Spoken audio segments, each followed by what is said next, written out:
A gente recebe nos estúdios da emissora neste momento, na verdade, no dia 18 agora de junho, o país, né, o Brasil, celebrou aí os 110 anos da imigração japonesa para o Brasil. Mato Grosso do Sul tem aí a terceira maior colônia japonesa do Brasil.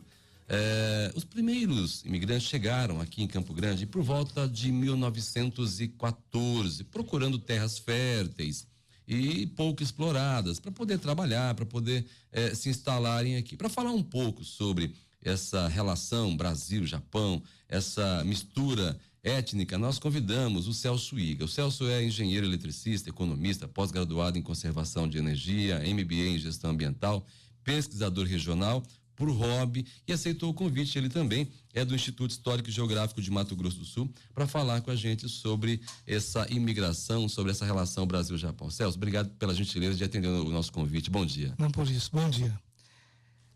110 anos, né? Uma relação Brasil-Japão, a gente tem uma relação muito próxima. Campo Grande nem se fala. Campo Grande a gente tem assim, você que é filho, neto de japoneses, qual que é a sua relação?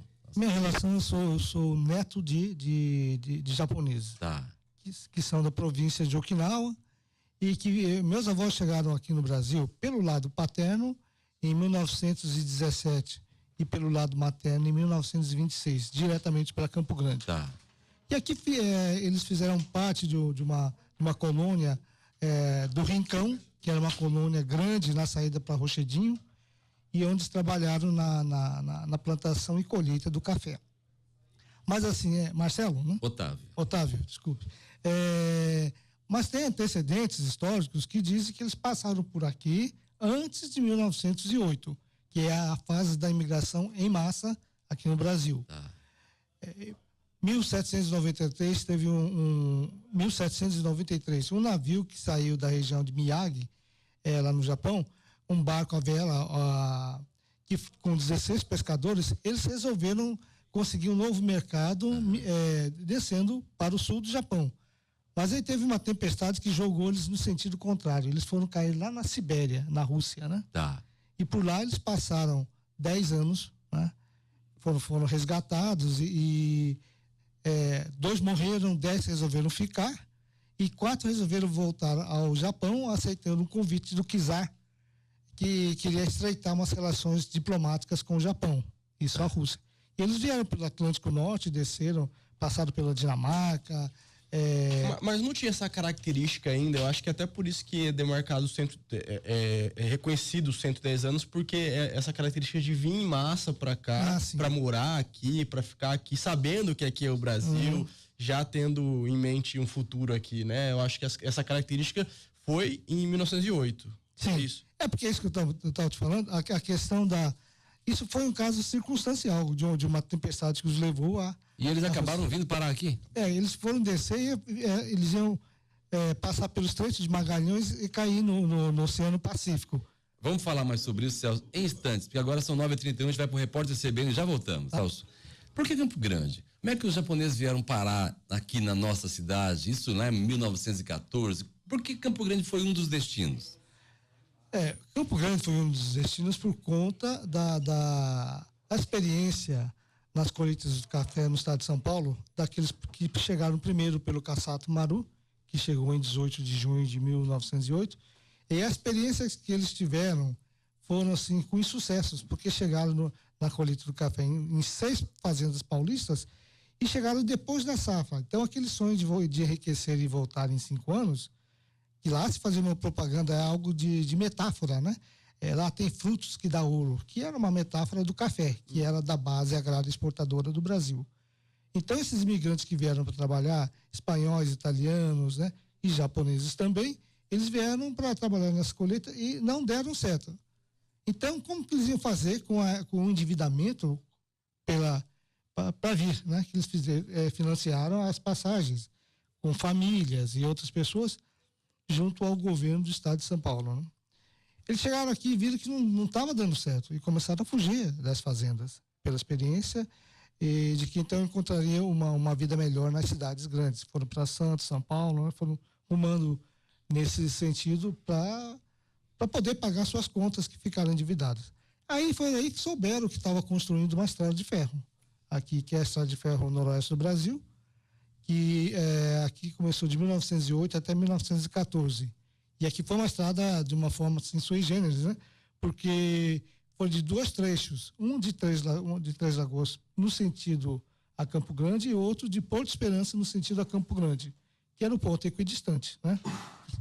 Que seria um encontro... De Corumbá para cá. Isso, Mas ali não tinha o problema Sim. de Corumbá por causa do rio. Não tinha ponte ainda, tinha ponte, né? Eles começaram de Porto Esperança para cá. E aí, durante muito tempo, o trem só ia até Porto Esperança, lá embarcava nas barcas e subia até Corumbá de navio. Isso já é o começo da colônia vindo para cá, para nossa região. Tá. E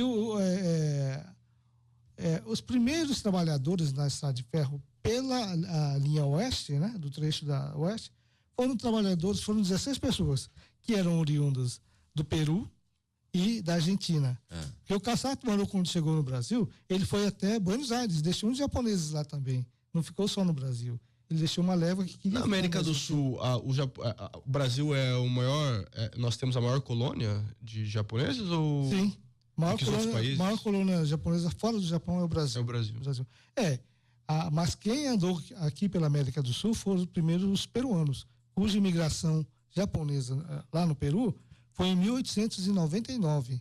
Então, também como aqui se ouvia notícia da estrada de ferro, por lá também eles souberam dessa notícia. E o pessoal desceu lá de Porto Calhau, em Lima, foi até Valparaíso, ao Chile, né?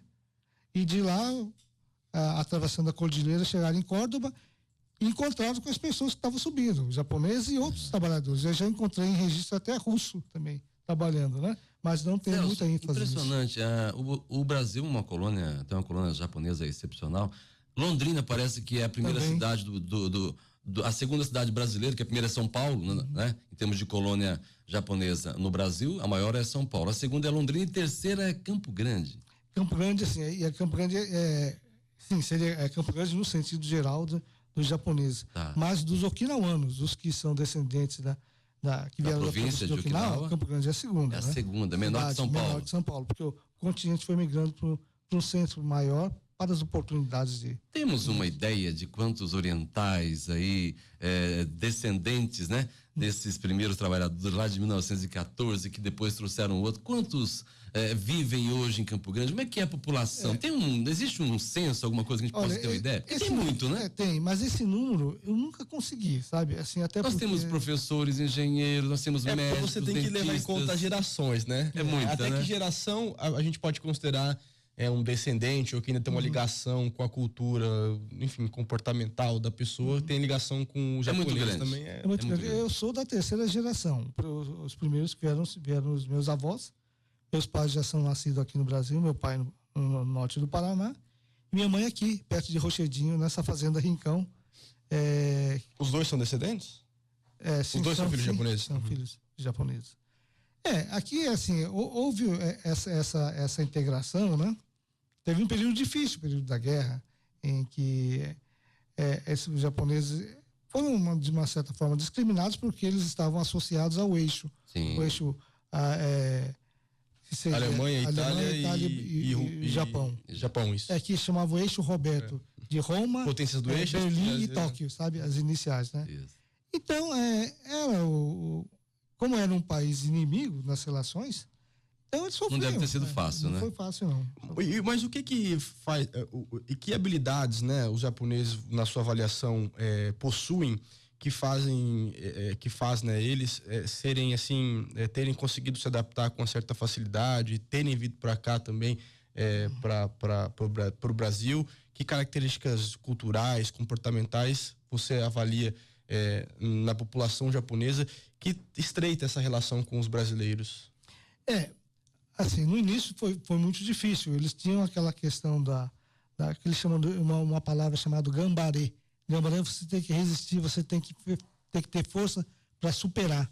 E nesses momentos difíceis, eles sempre um incentivava o outro, faziam as coisas assim de construção ou de ajuda no sistema mutirão, né? E de solidariedade. Hoje em dia isso está muito afastado, mas no início, por uma sobrevivência, né? E participaram muito na produção do café aqui, na Mata do Segredo. a primeira colônia fora aqui do centro de Campo Grande, que era o Chacrinha, que foi o primeiro núcleo, ao lado do Córrego Segredo, vieram numa época que Campo Grande tinha recém chegado aqui na cidade a Estrada de Ferro, que chegou aqui em 14. Ajudaram a colonizar, na verdade. Vieram trabalhando, né? E depois alguns fixaram, outros resolveram voltar para outro centro, voltar alguns para o Japão. Mas aqueles que ficaram começaram a ver que as terras aqui eram boas para o plantio do café e foi fazendo a propaganda. Aí veio mais gente por causa, meu parente lá, meu tio deu certo ali, tá chamando se a gente não quer ir para lá. Continua ainda esse processo? Tem muita gente vindo agora do Japão? Agora é o contrário também, muitos foram, né? Muitos já tiveram experiência de ir para lá, né? Aquela experiência da fase difícil do Brasil nos anos 80, ela foi revertida para quem quisesse ter um pouco de sucesso na ida ao Japão, são chamados decassegues. Aí esse movimento decresceu e agora está voltando novamente, né? A crise as agências de turismo estão levando gente para lá ainda, né? Ô Celso, a gente fica assim, a gente teria aqui condições, Lucas, de conversar o dia inteiro, mas a gente quer agradecer por você ter aceito o convite e vir começar a falar com a gente. Você vai ter que fazer por capítulos. Tá bom. Nós teremos que chamá-lo mais vezes, chamar também outros representantes da comunidade oriental aqui da nossa capital, que tem uma relação muito direta, respeitosa e de admiração com vocês. Obrigado. Tá? Obrigado. Muito bom ter falado com você. A gente falou aqui sobre os 110 anos, pouquinho, rápido, claro, mas a gente registra, lembra e reforça que esse vínculo entre o Brasil e o Japão, ele tem que se fortalecer, vem se fortalecendo. É uma relação, eu tenho certeza. Primeiro, nós ocidentais, quando olhamos assim para um oriental, a gente sempre olha com aquele olhar de admiração, porque sabe que vocês, acima de tudo, existe uma preocupação com a educação, com o trabalho, com a ética, com a responsabilidade, com o respeito. A gente conhece muito pouco da cultura de vocês, mas o pouco que a gente conhece faz com que a gente compreenda que as diferenças nunca irão nos separar. Muito obrigado, e eu agradeço muito também a Campo Grande por ter recebido tão bem os meus avós.